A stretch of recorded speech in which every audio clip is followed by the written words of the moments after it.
તાલુકાના મોસાલી ગામે અનાજ કરિયાણાની દુકાનના પાછળના ભાગે આવેલી બારીમાંથી ચોર ઇસમે પ્રવેશ કરી રોકડ રકમ અને સામાન સહિત 40,000 થી વધુની મત્તાની ચોરી કરતા માંગરોળ પોલીસ મથકમાં ફરિયાદ નોંધાઈ છે।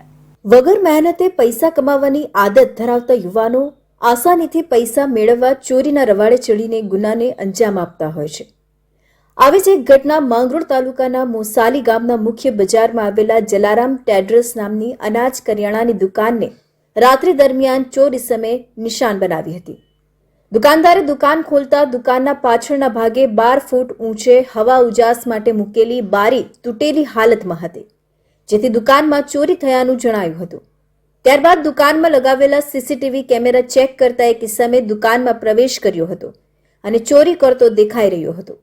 એ સમયે દુકાનના ગલ્લામાં મૂકેલા 10,000 થી વધુની રોકડ તેમજ 2 નંગ મોબાઈલ કિંમત રૂપિયા 23,000, અન્ય સામાન બીડી, સિગારેટ, માવા વગેરે મળી કુલે રૂપિયા 40,000 થી વધુની ચોરી કરી હતી, જેથી દુકાનદાર ચિરાગ કુમાર મોદીએ ચોરીની ઘટના અંગે માંગરોળ પોલીસ મથકે જાણ કરતા પોલીસે ઘટના સ્થળે આવી તપાસ કરી હતી।